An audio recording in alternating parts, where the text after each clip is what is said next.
প্রিয় দর্শক, সবাইকে শুভেচ্ছা। ল অ্যান্ড ইমিগ্রেশন অনুষ্ঠানে আপনাদের স্বাগত জানাচ্ছি। দর্শক, আমরা বিশেষ কোনো ঘটনা বা বিশেষ কোনো দিন হলে তখন ল অ্যান্ড ইমিগ্রেশন প্রোগ্রামটিকে তাৎক্ষণিকভাবে অন এয়ার করি এবং আমাদের সম্মানিত যে অ্যাটর্নি আছেন এখন, তিনি আপনাদের সাথে কথা বলবেন। তিনি আমাদের কমিউনিটির খুবই প্রিয় একজন মুখ, অ্যাটর্নি মঈন চৌধুরী, যাকে এক নামেই সবাই চেনেন এবং কমিউনিটি বিনির্মাণে সবসময় যে এগিয়ে আসেন, আপনাদেরকে তথ্যে কিংবা যে কোনো ধরনের সহযোগিতায় যে এগিয়ে আসেন। অ্যাটর্নি মঈন চৌধুরী, আপনি কি আমার কথা শুনতে পাচ্ছেন? আমি শুনতে পাচ্ছি।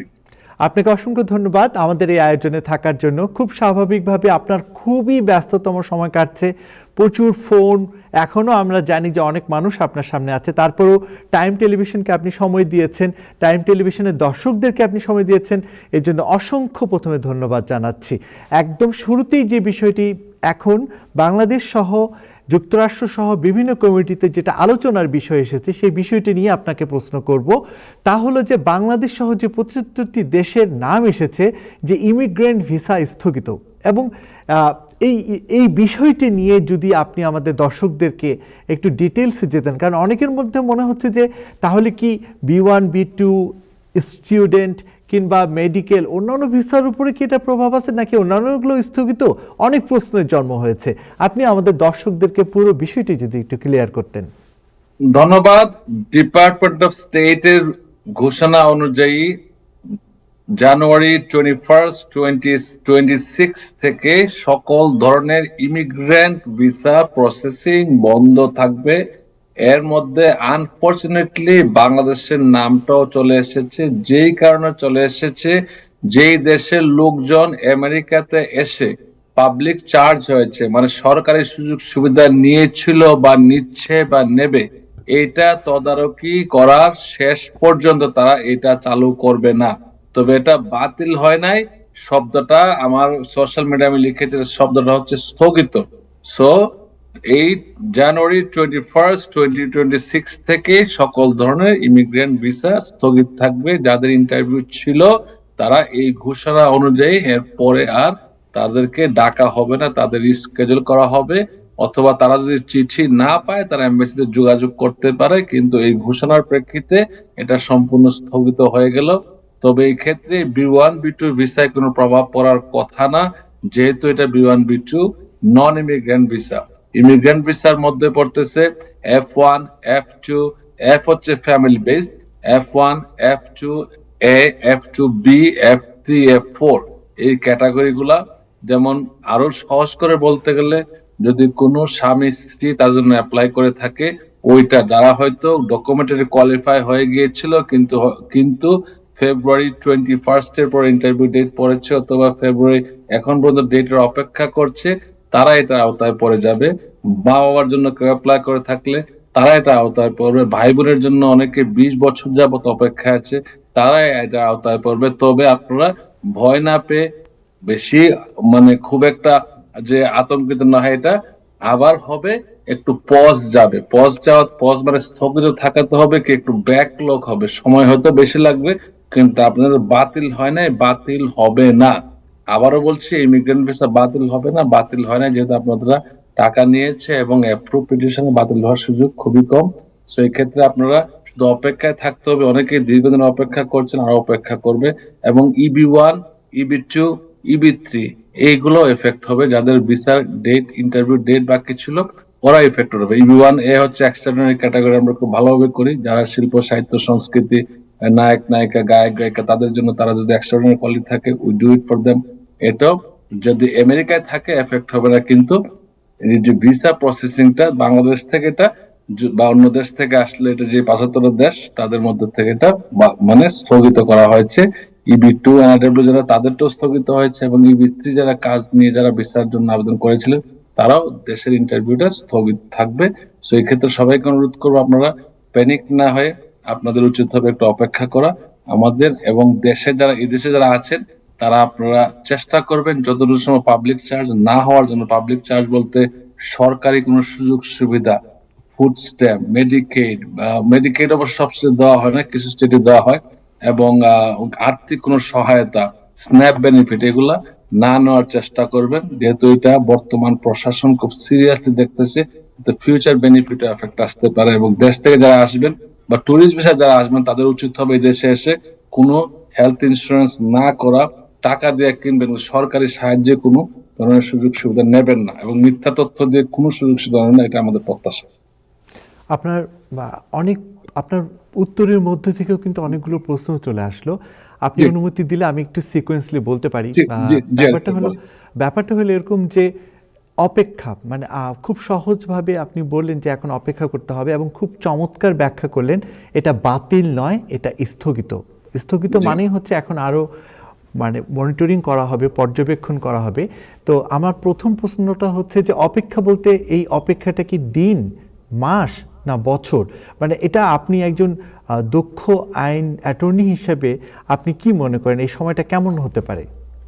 এই সময়টা ডিপেন্ড করবে সরকার কতটুকু আন্তরিক। আমেরিকান সরকার, এটা দিন হতে পারে, মাস হতে পারে, বছরও হতে পারে, কেননা তারা যাচাই বাছাই করবে কারা যে সরকারি সুবিধা নেওয়ার যোগ্য বা নিচ্ছে বা মিথ্যা বলে নিচ্ছে। এই দেশগুলাকে তারা কিন্তু সেগ্রিগেট করে ফেলেছে, যে দেশের লোকগুলা অতীতে তাদের যে একটা প্রেসিডেন্ট জারি করেছে, তারা এত লোক, এত পার্সেন্ট লোক এই দেশ থেকে সুযোগ সুবিধা নিচ্ছে, অধিকাংশ মিথ্যা তথ্য দিয়ে নিচ্ছে। কারণ হচ্ছে যারা স্পন্সর করি তাদেরকে আমরা কিন্তু বলে দায়িত্ব নিয়ে তাদেরকে আমেরিকায় নিয়ে এসে, আপনার মা বাপ ভাই বোন যারা যাদেরকে স্পন্সর দায়িত্ব নিয়ে আসা মানে হচ্ছে আমরা তাদেরকে পাবলিক চার্জ হতে দেব না। কিন্তু আসার পরে দেখা যায় যে এই দেশের লোকগুলা 75 দেশের লোক সবাই কিন্তু পাবলিক চার্জ হওয়ার রেকর্ড আছে, এবং তার পাবলিক চার্জ হয়ে যায়, সরকারি সুবিধা নিচ্ছে। এই কারণেই তারা এই সব দেশকে চিহ্নিত করেছে, তাদেরকে একটু যাচাই বাছাই করবে কারা যোগ্য ছিল, যোগ্য না হয় যারা নিচ্ছে এবং না হওয়ার কথা, এবং যারা ভবিষ্যতে নিতে পারে এইরকম দেশগুলো তারা আবার চিহ্নিত করবে, তারপর এটা তারা আবার চালু করবে। মেডিকেল ভিসার ক্ষেত্রে অনেকে আছেন যুক্তরাষ্ট্রের চিকিৎসা নিতে স্বাচ্ছন্দ্য বোধ করেন এবং তারা কিন্তু যুক্তরাষ্ট্র এসে চিকিৎসা নেয়ার অনেকে কার্যক্রম এগিয়ে নিয়ে যাচ্ছেন এবং অনেকে ভিসার জন্য অ্যাপ্লাই করেছেন। এই মেডিকেল ভিসার ক্ষেত্রে কি কোনো এফেক্ট থাকবে?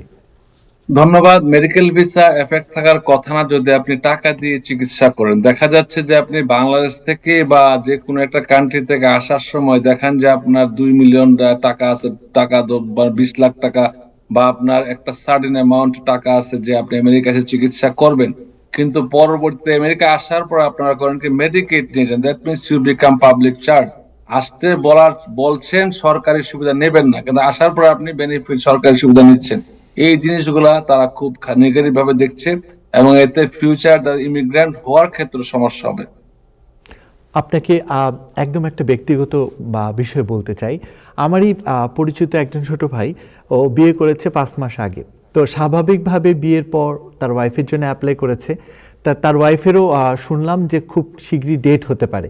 তাহলে যারা নতুন বিয়ে করেছে বাংলাদেশে, সেটা ছেলে বা মেয়ে, তাদের ক্ষেত্রেও তো তাহলে পুরোটাই স্টপ হয়ে গেল বিষয়টা কি? তাদের ক্ষেত্রেও অন্য প্রসেস গুলো চলবে, কিন্তু তাদের ক্ষেত্রে ভিসা ইস্যু হবে না। I-130 ফাইল করেছে যারা, কন্টিনিউ প্রসেস চলবে, কিন্তু ভিসা ইস্যুয়েন্স এর ক্ষেত্রে তারা সব যাচাই বাছাই করবে। যেমন তারা জানতে চায় যে, আপনারা দেখছেন ইতিপূর্বে যে অ্যাসাইলাম যেগুলা ইন্টারভিউ হচ্ছে কিন্তু ডিসিশন আসছে না, যেহেতু তারা পাবলিক চার্জের বিষয়টা দেখতে চাচ্ছে। সব যে তাদের নথিপত্র দেখতে চাচ্ছে, তারা আসলে কি ভেটিং করতেছে যে তাদের ডকুমেন্ট সঠিক কিনা। সেম ভাবে তারা পাবলিক চার্জের বিষয়টা দেখবে। ইমিগ্রেন্ট ভিসায় অতীতে লক্ষ লক্ষ লোক আসছে আমেরিকা, মিলিয়নস অফ পিপল আসছে, কিন্তু কেউ জিনিসটা ফলো করেনি আমরা, যে কারণে ট্রাম্প প্রশাসনকে তবে এটার বিরুদ্ধে আমি শিওর এখানে লসুট স্টার্ট হবে যারা ভুক্তভোগী। কারণ আর্গুমেন্ট হচ্ছে এরকম, ধরেন একজন মিস্টার এক্স হয়তো সে পাবলিক বেনিফিট নিচ্ছে, কিন্তু মিস্টার ওয়াই সে হয়তো আমেরিকা আসেই নাই। সে তো আর বলবে, তার যে আত্মীয়, তার যে স্পন্সর, সে বলবে আমি তো আমার আত্মীয়কে কোনো সময় স্পন্সর দেব না। সরকার বুঝলো কিভাবে স্পন্সর, তার তো লিগ্যাল রাইটসটা এখানে ভঙ্গ হচ্ছে। তো এই ক্ষেত্রে ফিউচারে উইদিন শর্ট টাইম হয়তো লসুট হতে পারে, এবং ফেডারেল জাজ হয়তো এটার উপর স্থগিত আদেশ দিতে পারে, ডিপেন্ড করে সার্কামস্টেন্সের উপরে। আপনাকে যে বিষয়টি বলতে চাই যে F1, F2, F3 এবং F4 খুবই চমৎকার ব্যাখ্যা দিয়েছেন যে ফ্যামিলি যে ক্যাটাগরিজগুলো, তা স্বাভাবিকভাবে এই সব ক্যাটাগরিজগুলো এখন স্থগিত। তাহলে মানে ব্যাপারটা খুব স্পষ্টভাবেই তাহলে বোঝা যাচ্ছে যে যারা আমরা পরিবারকে এখানে আনার চেষ্টা করছি, অনেক পরিবার এসে এখানে সরকারি যে সুযোগ সুবিধাগুলো নিচ্ছে এগুলো মোটেও কি ভালো চোখে দেখছে না ট্রাম্প সরকার? বা আসলে যদি এরকম হয় তাহলে অনেকেই তো পরিবারের জন্য অ্যাপ্লাই করেছেন, তারা এখন থেকে নিজেদেরকে কি ভাবতে শুরু করবেন? আপনার কথা অত্যন্ত গুরুত্বপূর্ণ, কারণ ভাবতে শুরু করবে এরকম যে আমরা যখন কাউকে স্পন্সর করি, আপনি হয়তো কাউকে স্পন্সর করেন, আপনি কিন্তু প্রতিজ্ঞাবদ্ধ হচ্ছেন যে আপনি আপনার যে আত্মীয় স্বজনকে নিয়ে আসছেন সেই দেশে সরকারি সুবিধা নেবে না। কিন্তু আসার পরপরই দেখে আমরা কিছু স্টেটে, স্পেশালি আমাদের ডেমোক্রেটিক যে স্টেট গুলো আছে, আমরা কিন্তু এগুলা তোয়াক্কা করি না। আমরা তার গ্রিন কার্ড থাকলে সব সুবিধা দিয়ে দিচ্ছি, কিন্তু ইমিগ্রেশন বেনিফিটে স্পষ্ট লেখা আছে যে আপনি ফোর্টিকেটেড কাজে লাগে তাদেরকে আমরা সরকারি সুবিধা দেবে না। So state to state very করে ওই স্টেট গুলোর প্রতি ডোনাল্ড ট্রাম্প একটু খেপা যে তারা না জেনে না বুঝে অনেক সুবিধা দিয়ে দিচ্ছে, যেটা ফেডারেল ফান্ডিং এ প্রোগ্রামটা চলে, এবং এই ক্ষেত্রে আমরা যে স্পন্সর অব্লিগেশনটা আমরা আদায় করে নিতে পারছি না। আমি শঙ্কিত যে তারা যদি ধরে, ডোনাল্ড ট্রাম্প প্রশাসন বা নতুন প্রশাসন যে আসবে তারা যদি ধরে যে তোমরা যাদেরকে স্পন্সর করছো তারা এই যেই সময়টা পাবলিক সুবিধা নেওয়ার কথা ছিল না ওই সময় যদি নিয়ে থাকে, পরিমাণ কত হয়েছে দেখা, যদি তারা তাদের বিরুদ্ধে চার্জ করতে থাকে যে তোমরা এই টাকাটা দিবা, দেখানো কিন্তু লক্ষ লক্ষ লোক যারা অনেক সুবিধা নিয়েছে এবং যারা সুবিধা নেওয়ার জন্য স্পন্সর করেছিল যাদেরকে, তারা কিন্তু বিপদে পড়ে যাবে আমরা সবাই। এই মুহূর্তে অনেক মানুষ এই অনুষ্ঠানটি দেখছে, আমরা ফেসবুক সহ বিভিন্ন মাধ্যমে জানতে পারছি, অনেকে অনেক রকমের প্রশ্ন করেছে। আপনার কাছে দুটো প্রশ্ন তার মধ্যে রাখতে চাই। একজন লিখেছেন, সাইমা হায়দার লিখেছেন যে যারা ইউএসএ তে এসেছেন এবং বিভিন্ন ভিসা নিয়ে এসেছেন, এখানে তো ইউএসএ তে অনেক ক্যাটাগরিতে আসার পর যারা তাদের ইমিগ্রেশন স্ট্যাটাস চেঞ্জ করেছেন, অ্যাপ্লাই করেছেন, সেগুলো কি এই নিষেধের আওতায় পড়বে কিনা? না, যারা এখানে আছে অলরেডি ভিসা নিয়ে চলে আসছে তারা নিষেধের আওতায় পড়বে না। তবে তারা যদি পাবলিক বেনিফিট নেয়, সরকারি সুবিধা নেয়, যেটা তাদের জন্য নেওয়া প্রাপ্য, নেওয়ার কথা না, আপনারা যারাই সরকারি সুবিধা নেবেন তারা ইমিগ্রেশন স্পন্সরের ফর্মটা ভালো করে পড়বেন। স্পন্সর ফর্ম পড়ার পরে স্পন্সর করবেন, তখন আপনি যে অব্লিগেশনটা বুঝবেন যে কোন কোন ক্ষেত্রে ফাইন্যান্সিয়াল অব্লিগেশনটা আছে। তার আপনারা যদি স্পন্সর আনার পরে যদি আপনারা পাবলিক সুবিধা নেন তাহলে স্পন্সরের কিন্তু ফিউচারে বিপদ হবে, যেটা আপনি হয়তো পাবলিক সুবিধা পাচ্ছেন, হয়তো কিছু সামান্য টাকা পাবেন, কিন্তু স্পন্সররা দ্বিগুণ টাকা দিতে হতে পারে।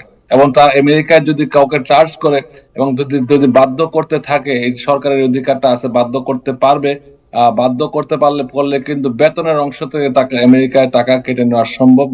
তার স্যালারি গার্নিশমেন্ট করতে সরকার চাইলে, এই যাওয়ার পর্যন্ত সরকার চায় নাই, আমরা ভাবছি এটা হবে না, কিন্তু ট্রাম্প প্রশাসন যেই দিকে এগুচ্ছে মনে হচ্ছে এই দিকেও সে যাবে, যে যারা স্পন্সর দেওয়ার পরে ভুলে যাচ্ছে যে আমরা তাকে তাদেরকে রেসপন্সিবল করলে তখন বিশাল একটা ধাক্কা খাবে স্পেশালি ইমিগ্রেন্ট কমিউনিটি, যে লক্ষ লক্ষ লোক যারা হয়তো আর্থিক ভাবে ক্ষতিগ্রস্ত হবে, তারা এই টাকাটা দিতে হইতে পারে। This is very very sad story এবং ইম্পর্টেন্ট স্টোরি, এবং আমরা নিন্দা জানাচ্ছি, ফিউচার নিন্দা জানাচ্ছি, কিন্তু আমরা দুইটা নিন্দা জানাই।